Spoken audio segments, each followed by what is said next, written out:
Welcome back to Your Breakthrough. We're going to talk in this session about the exact formula for what creates long-term happiness, what creates unhappiness, what creates suffering, and what the antidotes are, of which there's only 3. How do I know this? I've had the privilege of being with 4 million people now from 100 countries around the world in live seminars, and I've seen everything you can imagine. I mean, from the most successful people in the world to the singularly most challenged people you could possibly imagine. I've dealt with people with multiple personality disorders, 52 different personalities, and how to put them back together. And I've dealt with people with no personality who have a much bigger problem. No matter what the diversity of people I've dealt with and the diversity you've seen in this show, the ultimate question I'm always asking is, how do I help people to break through? The question is, what are you breaking through to? In essence, all of us at some level to feel alive have to always feel like we're growing. When people ask me, what does it take to be happy? I always tell them one word: progress. Progress equals happiness. Even if you're not where you want to be yet, if you're on the road, if you're improving, if you're making progress, you're going to love it. You're going to feel alive. On the other hand, it doesn't matter how successful you are. If you stop growing, you start dying inside. Now, how does this relate to this session on breakthrough? Well, I'll say it's really simple.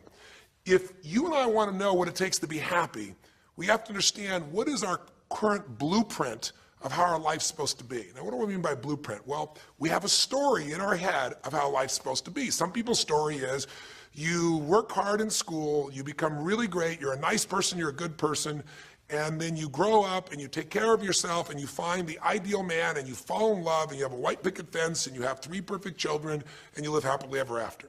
Somebody else's story, the old story was, you work really hard in school, you excel in college, you go to work for a big corporation, and you move up through the ranks until you're the president or chairman of the company, and you become successful and respected throughout life.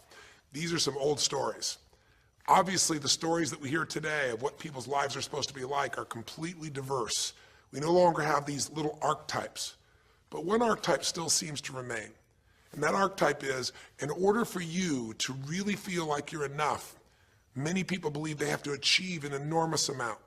They may do it in different ways today. They may do it by building a company and taking it public when they're 27 or 25 years old, or they find and create a new technology, or they become a very special doctor. But we live in a culture in the West that teaches people that you're not enough unless you do something really special and unique, and we define special and unique in interesting ways. A school teacher is not special and unique. A mother who stays home with her children day and night, sculpting their minds, their bodies, their souls, and their future is not special. We live in a world today where we treat teachers like they're nobody and pay them accordingly, and we wonder why our children seem to have challenges in learning and growing or being engaged in school. When we spend thousands of dollars on some item like a computer, but what we look at overall, we invest in for the teacher and for that person who's the personal connection with them is so small. We live in a society where many women look down and say, well, you're just a housewife, you're just a mother. See, some of the pain we have in our society is not because there's one right or one wrong approach, but because we try to make everybody fit into some particular approach to life. Here's what's going to make you happy or make you unhappy in life. It's real simple. Let's do a quick test. If you're in a situation right now where you look at your life, I know there's an area of your life that you probably feel pretty darn good about. Even if you're not happy with your finances, I bet you feel damn good close to your kids. Or if you're not close to your kids, maybe you don't have any kids, maybe you feel really good about your career. If you're doing not so good in your career, maybe you got a really great body that you've trimmed down or strengthened up, or you really shaped yourself the way you want, muscularly, or in the way you look. Or if that's not happening, maybe you feel a really special connection with God, or really close to your mother or father or your family, whatever. Almost everybody has an area of their life they feel really good about if they're honest and if they're fair to themselves. What's an area of your life you really feel happy about? And I want you to think about it for a moment, truthfully. What's an area in your life today that if you wanted to be happy about it, you really could feel proud about it? You could feel like it's an area you're doing darn well in. And if you're really hard on yourself, there's still an area. What's an area? I want you to think of it right now. And I want you to think of that area, whether it's your body or your finances or your career or your intimate relationship or your relationship with your kids or your relationship with your creator, whatever it is. I want you to think about, why are you happy with that area of your life right now today?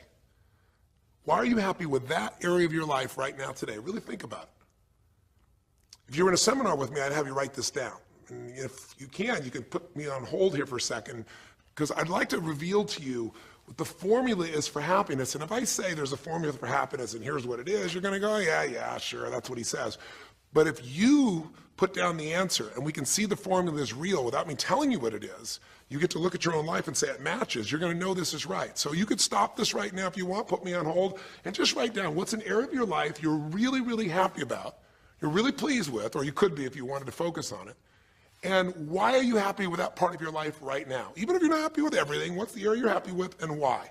Put me on hold right now, or if you're not going to do that, just think for a moment. Why? Specifically, be real. Why? Now, when I ask this, if you turn me back on now, if I ask this of an audience, I'll have people write this down for a few minutes, and I'll call on people, and I'll say, share with the person next to you first. What are you happy about, and why are you happy in that area? And be specific. And after they share, I'll have people stand up, I'll call on a variety of people, and I say, ma'am, tell me, what are you happy about? And she'll say, well, honestly, I'm really happy with my body. She goes, I never thought I'd say that, but I used to be so unhappy with it, and you know, I did some things, I pushed myself through, and now I exercise regularly, and you know, I'm not perfect, but I feel fit, I feel strong, I feel energetic, and that's really, I don't know, it just feels good to me. Now, I say to everybody, I'm now going to show you what the formula for happiness is, and it's real simple. I want to reveal it to you so you don't ever forget it. Whenever you're happy with an area of your life, it's because right now, your current life experience, I call it your LC, your life conditions, the conditions of your life conditions in that area match or are equal to your blueprint, your story, your belief about how life should be in that area. So this woman says to me, I'm really happy with my body because it's not perfect. Her blueprint is I don't need to be perfect, but it's so much better than it was. I'm fit and I'm strong and I have this energy. Her mental blueprint says I should be fit, strong, and have energy. I don't need to be perfect, but I should be that way. Well, when my life, my body matches how I think it should be, I feel good about my life. I'll ask somebody else. I'll say, you know, tell me an area you're happy with. Someone else will say, well, I'm really happy with my career. And why? Well, I'm doing better than I even thought I would be. I mean, I'm ahead of the schedule of where I hoped I'd be at this stage. I'm working at this level in this company, and I have these skills and this ability, and it's even better than I thought. Well, once again, listen, this person's happy with this area of their life because their current life conditions in the area called their career are even better than they expected they would be, better than their blueprint, better than their belief of how it should be. If it's really better, you tend to be over the moon.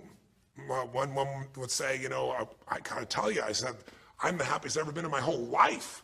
How come? She goes, because I have this man in my life and I'm in love with him and he loves me and I can be myself with him. And we have this incredible intimacy and this passion and we want to be with each other all the time and I never get bored with him. Well, what's her blueprint? You want to be with somebody that you can have total intimacy with, somebody who you love and loves you. Those are part of her rules, her beliefs of how it should be. She said, you know, it needs to be, I never want to be with anybody else. I want to be with them every moment. Her blueprint about how life should be and the way she lives, her relationship's even better than she hoped. When it's better than you hope, you're going to be totally excited. So think about this then. What's an area you're not happy with? Let's see if we can find the formula for unhappiness. If the formula for happiness is to be able to meet your expectations or exceed them, that really makes you excited, but to be happy, you gotta at least meet it. It doesn't have to be perfect, but if you generally are meeting what you expect you want from your life in that area, you feel good. Life conditions match blueprint, feel good. So what makes you feel bad? What creates pain, stress, frustration? Real easy way to figure it out. Answer this question. What's an area of your life you're not happy with? I mean, be honest with yourself. And even if your life is great in all kinds of ways, I'm sure there's an area you'd like to improve. Anybody who's honest, if they're doing great in their career, very often they don't take care of their body so much. If they're really focused on their body, you know, very often they find themselves in a position where they're not spending enough time with their kids. Or if they're spending time with their kids, their intimate relationship's not doing so well. Because it's the nature of human beings to focus on areas they feel comfortable with and strong in and give those time. And the areas they don't feel so strong and they go, I don't have time for it. What they're really saying is I don't feel very competent in that area. So what's an area of your life that you are not as happy with? I mean, it's healthy, honestly, to look at areas and say, I don't like it, I want more. This whole concept of a breakthrough is about how do I close the gap between where I am right now and where I want to be. That's what we're here to do. It's like, here's where I want to be, here's where I am. It's healthy to see there's a gap. That makes me have this hunger, this drive to grow, to feel alive, to expand as a human being. So what's an area you're not pleased with? Is it your body? Is it your finances? Is it your career? Is it your spiritual life or lack thereof in terms of feeling connected in that area? Is it your kids? Right? What's the area? What's the area that's not where you want it to be? And then answer for a moment, why aren't you happy with that area of your life right now? Why specifically today are you not happy with that area of your life at this stage of your time of your life? Again, you can stop this and write it down. Might be useful for you. Or if you're going to keep it running, you can stop it and you'll turn it right back on and I'll kick into it. Do that now.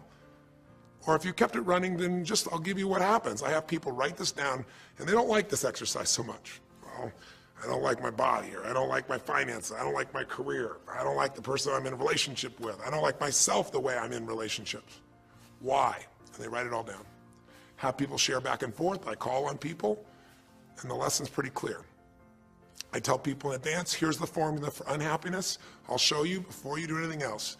When your life conditions, the way you're living your life today, does not match, it doesn't equal your blueprint, your story of how it's supposed to be, then you're going to have disappointment, frustration, or pain. If your life is way different than the way you think it's supposed to be, you can have enormous pain. If it's a little different, you might feel stressed. Make sense? So people stand up and they say, tell me, what's the area you're not happy with? And the person says, well, I'm really not happy with my finances. And I go, why? And they say, because I'm doing worse now than I was 5 years ago. I made mistakes in the market, and at this stage of my life, I should have this much money, and I don't have it, and I don't know how to change it, and it's making me crazy. And why are they crazy? You say, well, because they don't have their economic needs met. No, you can not have your economic needs met, and you can still be okay, but when you have an idea, this is what my need is, and I did the wrong thing, my life doesn't match how I'm supposed to be, that's when people get a little crazy. See, think about it. If you grew up taking care of folding your own clothes, making your own meals, going to the store, doing the grocery shopping, cleaning the bedroom, cleaning the house, vacuuming, taking out the trash, and you did that your whole life, then if you have to do that later on, you don't feel like you have economic pain because you don't have a maid. But if you grew up in an environment where everything was done for you, you never have to work, and now suddenly you have to work incredibly hard to just pay enough money to pay your bills, and all of a sudden food is building up and the house is dirty and your clothes aren't folded and nothing matches, you might find yourself really angry and frustrated because you have a different story about how life's supposed to be than how it is.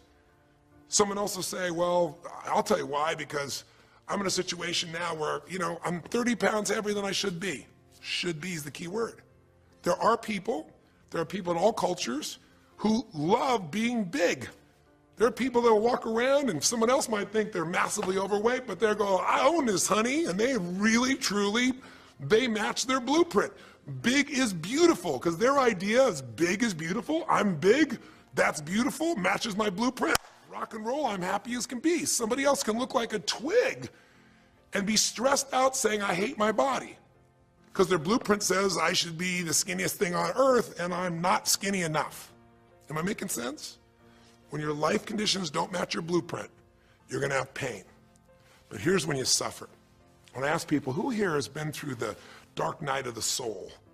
Who's been here in a situation where you feel like life isn't worth living, or you feel like a pain that just will never go away? And a lot of people write down those experiences, like Joaquin. So you'll begin to understand what the issue is I'm talking about here. Joaquin, if you recall, was in a situation where this man felt like there was no reason to live. He couldn't work, he couldn't do anything, his life was worthless. Why did he think that? Because he had a blueprint. And his blueprint said, I need to be an NBA basketball player, at least a professional basketball player. I need to be able to make money and have this great lifestyle, because that's what makes me worthwhile as a human being. That's what makes my family respect me, my mother, my uncles, my aunts. I'm the successful one in the family, and I make the money. I support everybody. He's a good man. He didn't come just to be successful. He took care of his mother, his family. He tried to be an inspiration for people. Joaquin Hawkins is a man who was always going out on his free time and training kids and showing them the pathway to freedom, how they could play basketball and get free like he did and get out of the inner city. So this man is not a selfish man, but he knew this is the way to be worthwhile. This is the way to be able to give to people. This is the way to take care of your family. And all of a sudden, one night, what happened? That way was taken from him. He has a stroke. And in the middle of the night, his life conditions make it impossible to be who he has to be, or he feels like he's worthless. You get it? We have an identity. We have a story of how we're supposed to be. And if life somehow gets in the way of that story, we feel pain. But if we feel we have no control, that's when we go into suffering. See, it's one thing to say my life doesn't match my blueprint. I got to lose weight. That might stress you out. Or my life doesn't match my blueprint. I'm not in a relationship. I got to get in one. That might motivate you even. You might not like it, but you're going to find a way to get in one. Or my career doesn't match how I should be. You could change it. But when you start believing that your life doesn't match your blueprint and you have no control to change it, you're helpless, that's when people suffer. And so this week for your breakthrough, it's a chance for you to start to take a look at your blueprint anywhere you're really having pain. Hey, look, if you're doing great in some area of your life, celebrate it, of course, and I'm sure there are many areas you are. But life is really a series of growth spurts. I mean, two things in life make you feel alive: growing and giving. And what's really wonderful about this man, Joaquin, is he was constantly growing, trying to get better, trying to be a better teammate, a better basketball player. Think about it. When he didn't make the teams and he didn't make the NBA, he didn't give up. He worked even harder. The guy was always striving to become something. And he became it, and he achieved it, and then life took it from him. Isn't that the common denominator with so many of the people in the stories of this 6-part series that you saw, these 6 specials? I mean, Frank and Kristen had a blueprint of what life was supposed to be about. We're supposed to get married and have children, and we're going to have our own business. And all of a sudden, life doesn't match the blueprint. And suddenly, there's depression. Because in their case, they said there's nothing we could do. But they were wrong. They were wrong because they discovered, and Frank discovered, I can make a difference in my wife. The chair, even though I didn't create this and didn't ask for it, this chair does not define me. I can become more than I was before. I can have the impact with my wife. I can have children. We had to change his blueprint because we couldn't change all the conditions of his life. Does that make sense? I couldn't get him to physically walk again. Maybe someday he will, but we can't count on that. What we got to count on is that he can be fulfilled by seeing he isn't helpless. And I did that through a series of experiences that violated what he thought he couldn't do. The same thing was true with almost every one of the people we worked with at some level. And in Joaquin's example, it was also true. Joaquin said, well, I can't ever have this quality of life again because I'm not a professional basketball player. And he was locked into that mindset, and all of us get locked at times. But to his credit, to a system of steps, we were able to break him out of that. We were able to get him to see that he isn't helpless. Because here's your choice. Watch this now. If you're suffering, if you're in pain, your life doesn't match how you think it should be, and you think you're helpless to change it, now you have only 3 choices. Choice 1, blame something. And that's what Joaquin did, if you recall. He blamed his coach. He blamed what happened to him. And of course, these things were outside his control. But he blamed his coach. And a big part of the healing, if you watch this session, was bringing his coach in and getting him to see, hey, you know what? All that anger, all that resentment inside of you, Joaquin, A, it's not based on the truth. And B, like Nelson Mandela said, having resentment in your soul is like drinking poison and hoping that your enemy will die. It doesn't work that way. And when Joaquin was able to break out, his breakthrough was a change in perception, to realize this coach wasn't stopping me. I just felt like I lost everything, and so I don't know how to change it, so I'm looking for something to be mad about, someone to blame, so I don't have to blame myself, or I don't have to feel so helpless. Because when you're angry, you don't feel so helpless. You feel strong for the moment, even though it's a fake strength. When he was able to make that breakthrough, he could stop blaming. Because these are your 3 choices. When life doesn't match how you think it should be, blame something. An event, someone else, or yourself. As we talked about earlier in the series, blame games just destroy you. There's no progress when you blame. For the moment, you feel okay, but nothing changes. What are your real choices? You only have 2 choices in life. If life doesn't match your blueprint, you either have to change your life.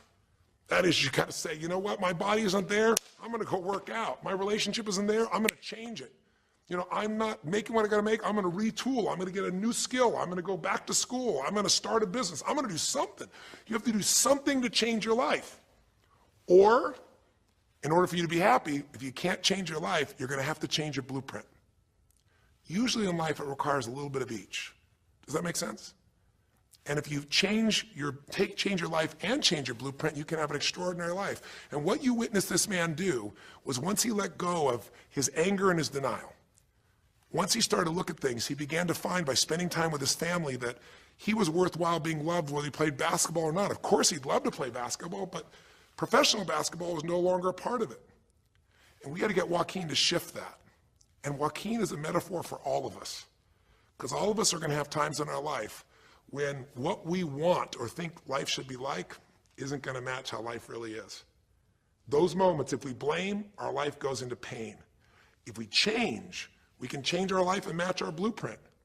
But we have to also know when it's not within our control. And that's how we're able to make a shift and change what our story is for our life, what our expectations are, not by lowering them, but by changing what that model really is.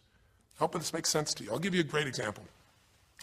Years ago, I do a lot of work with business people, celebrities, people of all kinds of walks of life. And I was dealing with a group of people, and they knew a very, very powerful celebrity.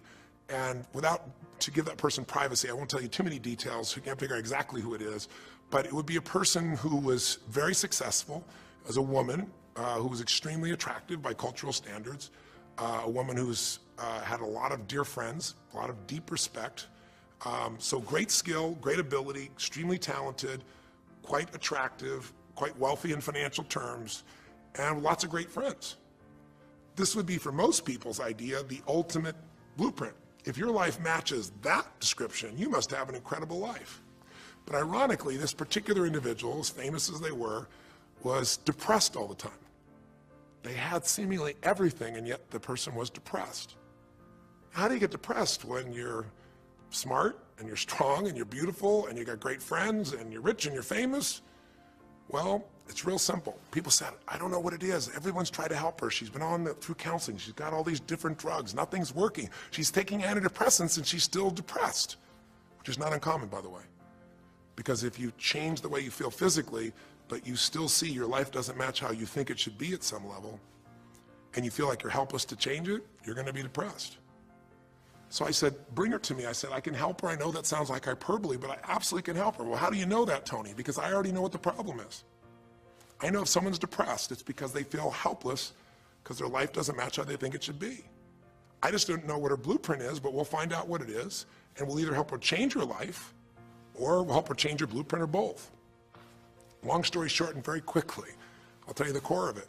She came to me and she spent maybe the first half an hour telling me, apologizing, saying, I know I should be happier. I know it's silly for me to be depressed.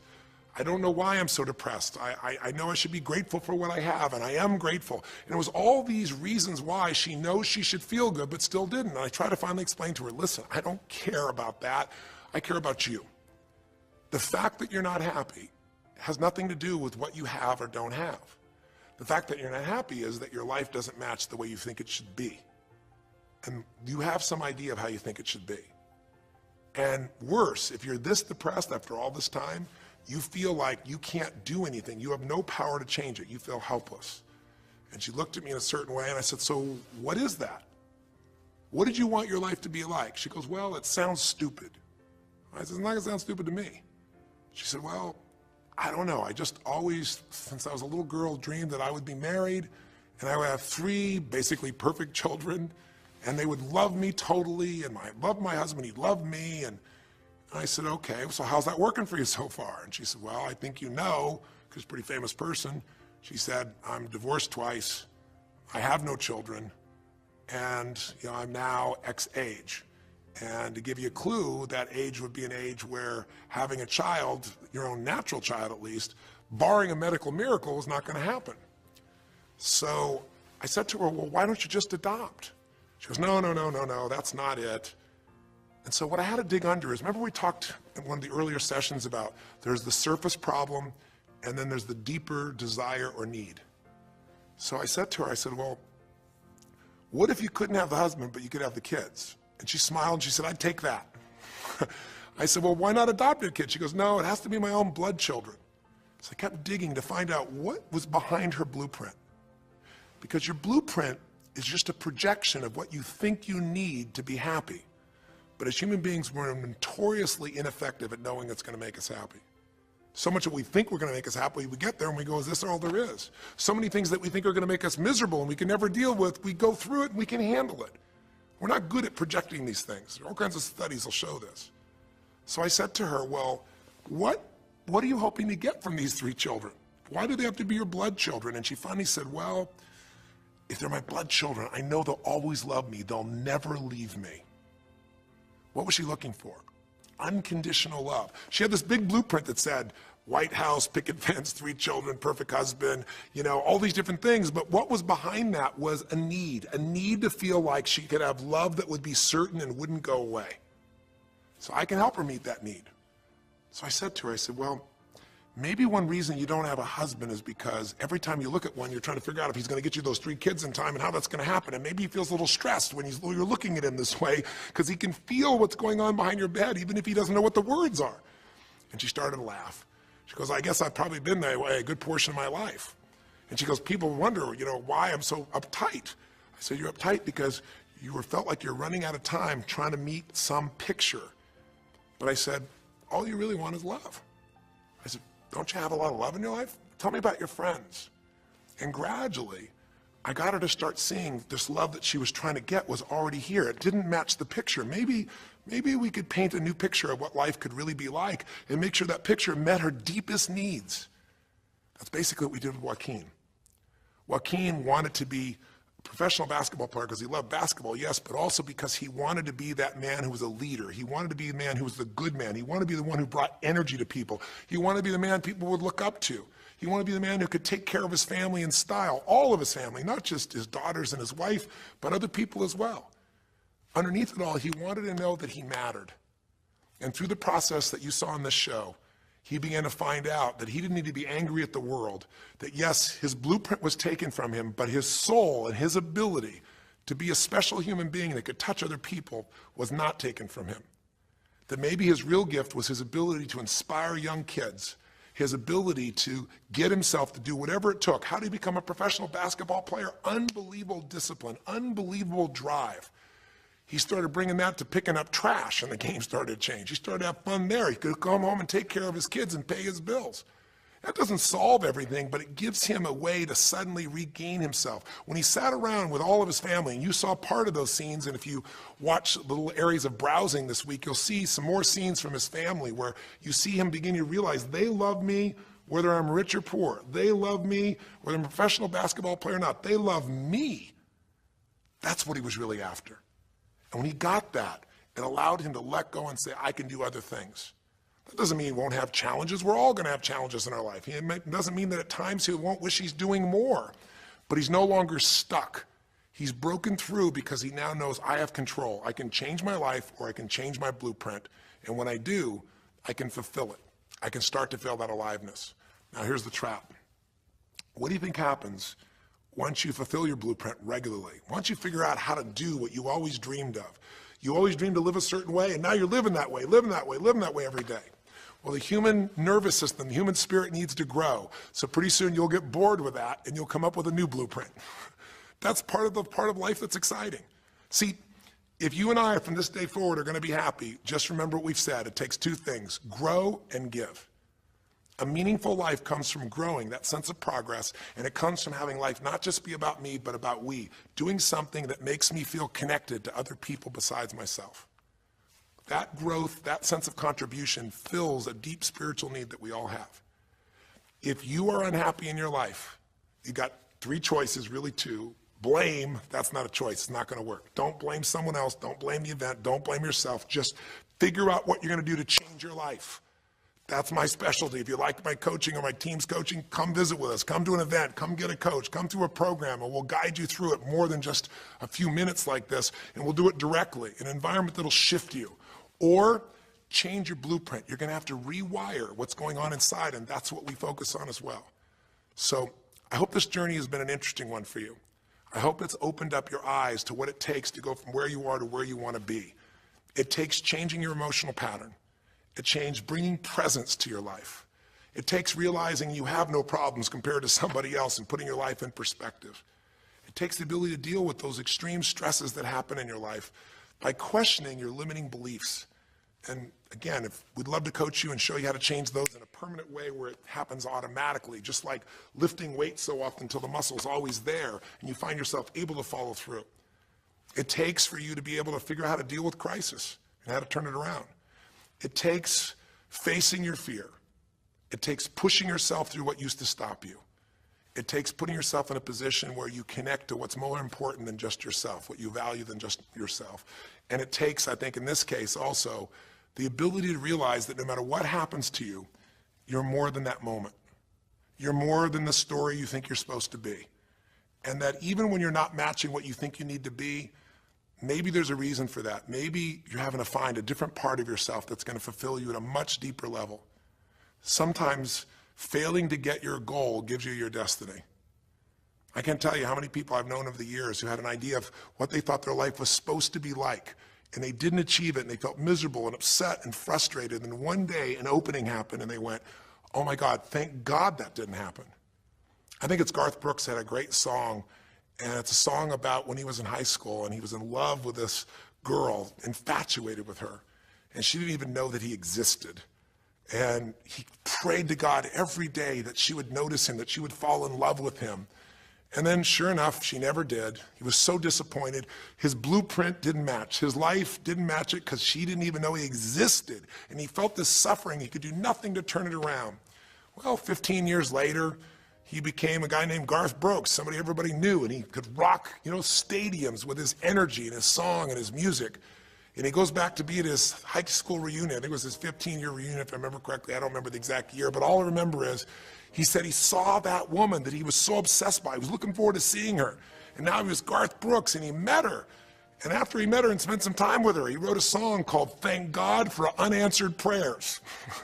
Sometimes not getting your blueprint's the best thing that ever happened, because the disappointment drives you to find something more important inside of you. Or not getting it makes you look for another aspect of your life, a spiritual aspect, a family aspect, a physical aspect. If you can just trust that life doesn't happen to you, it happens for you, then you can find in any situation a benefit that can take your life to the next level. I don't care if you're Frank and Kristen. I don't care if you're, Mandy and Scott. I don't care if you're Joaquin and Kim. Every one of us in our life is going to face situations where it feels like we have total trauma, something that's been taken from us.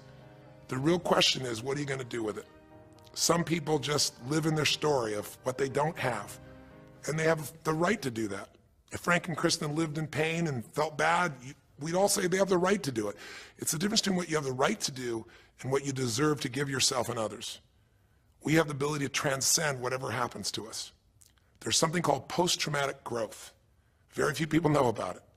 Two people go through the same stress, one's destroyed, the other grows. What's the difference? The people that grow will not give up. They don't have any excuses. They find the way to break through whatever it takes. And when they do, three things happen. Number one, they realize who they really are and what they're capable of. They realize they're so much stronger than they thought they were. And number two, they deepen all their relationships. You want to know who really cares about you, who you love and who loves you? Go through some tragedy, go through some hard times. All your Facebook friends go away. Your real friends, your real family shows up for you, and you show up for them, and it deepens your relationships. And the third thing happens, if you can push yourself through and break through whatever challenges life gives you, is each time you have a breakthrough, you get stronger.